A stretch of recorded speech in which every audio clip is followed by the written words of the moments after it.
Well, thank you, John. I also want to thank you for inviting me on this panel and giving this opportunity to engage. I want to share the Minister's thanks for the economists for keeping the forum on the agenda, despite the impossibility to gather physically. So I'm joining here from my home in Paris. I think it's important indeed to continue the global conversation to try to make sense of, I think, the unprecedented events that we're facing currently and try to build some kind of common wisdom of how we will face the challenges ahead. And in this, I would like to offer a perspective of an energy major such as Total, both on the crisis we're facing and its ramifications, but also what it means for this Eastern Mediterranean region with a focus on Cyprus. So first for us, this crisis has meant not one pandemic, but in fact three crises.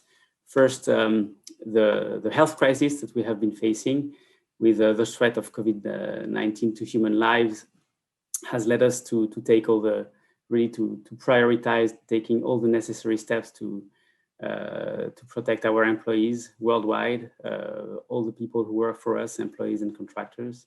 So that was really the primary focus. Doing this, our second focus has been trying to keep production on stream in order to continue to feed the markets, both so that Mr. Dupont in France can fill his tank with gasoline, and that utilities can continue to receive LNG to continue to produce electricity. And this was really the core focus of our activities throughout this pandemic. And in this period, we had to deprioritize some activities that were either, I would say, less critical, less urgent, or too risky to be performed reasonably in this very volatile context. And obviously, drilling operations, which are core to hydrocarbon exploration typically, have been often deprioritized in this context because it was just not reasonable to continue to carry them on given the associated risks and on the completion of the work. And I will come back on this when I touch upon the region, of course. The second shock we had to face was the commodity prices crisis. Obviously, for us as private companies, it has, I mean, the freeze in global activity has led, as the minister described, to a very brutal removal of 20 million barrels of oil per day on the market, on the demand side of the market. And so the market has reacted as a market with a very brutal price adjustment. The prices in 2019 were above $60 in average. The prices dropped in around $20 per barrel at the end of March, early April this year. And since then, they have, with the reduction in production that has occurred throughout the decisions taken by OPEC, Russia, even the US, has stabilized in the range of $35, $40 per barrels, but it's still very volatile. And so in this environment, of course, we focus as industry actors on on the leverages we can control, which is mainly our costs. So we have continued to focus on saving our OPEX and, of course, increased capital expenditure discipline. And the third crisis that we should not forget about is the climate crisis. The pandemic has not distracted the world from the climate crisis. We can see growing expectation of governments, of our financial partners, of customers for green energy, for climate action. The basic is that the world sends us the message that it needs more energy to continue to grow. At the same time, it wants less carbon to survive. And so in this context, Total has announced at the end of September a new strategy to bring our response to these expectations, to these challenges at a new level. The idea is to really transition from an oil and gas company to a multi-energies companies, where the cash flows stemming from oil and gas business will fund the transition to the energy transition to renewable energies, building a strong portfolio in this domain and reaching carbon neutrality by 2050 or earlier. And so how does this all reflect on our region, the East Mediterranean region and Cyprus? Well, first, gas is a major component for us of this energy transition because it's cleaner than oil, cleaner than coal, of course.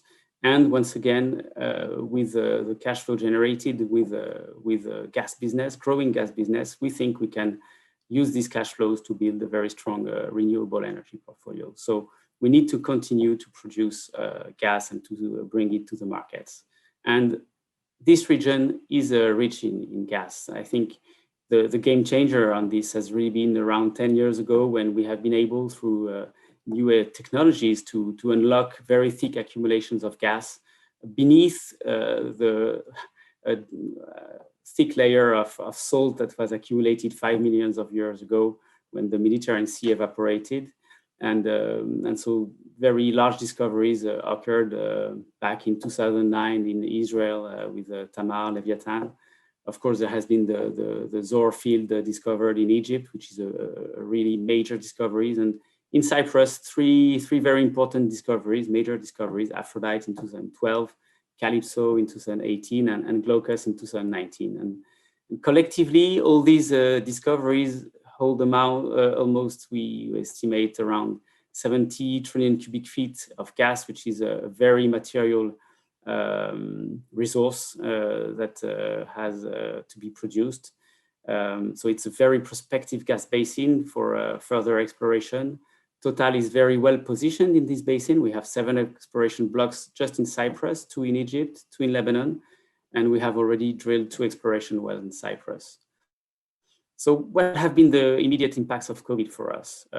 Well, COVID-19 struck us where we were starting a deep water well in Lebanon with a plan to continue drilling in Cyprus. And at that time, we decided to complete the operation in Lebanon, but after a very careful review, very close engagement with the ministry, with our rig contractor as well, we decided to postpone the Cyprus campaign.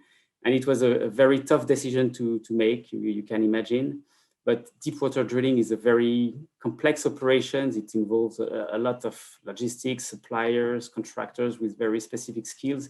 And you can't risk to have one element of this chain missing at some point. So we had to take this decision. I would really be remiss if I didn't thank the authorities of Cyprus for really the quality of the dialogue we had and we continue to have in this period, both on very, very concrete and down-to-earth issues of access to the country, tests being made, logistic topics, so very down-to-earth, and the broader strategic issues on which we also need to continue to have this very open dialogue. And so 6 months ago, when we had to make this decision to stop, we said, well, we'll come back in 6 months and hopefully with a plan. And 6 months later, we're in the midst of this second wave of COVID-19. So obviously we need more time. We need to continue to, I mean, we are doing some work, very down-to-earth work also right now with the partners, ENI, with the ministry, with all the industry, the contractors to try to rebuild the capacity to drill. That's our intention. But we will do this when we are ready, hopefully before the end of 2021. That's really our target. But we have to be very humble in the face of the formidable scale of the challenges that we're facing and to recognize that we cannot control everything. Beyond exploration, as the minister said, we have already a lot of discovered resources in the region. In order to be produced, they will need to find markets. The local markets are too tiny, I would say, to absorb all the production capacity. And so there needs to be export markets identified. Europe is clearly, I would say, the closest and the most obvious market.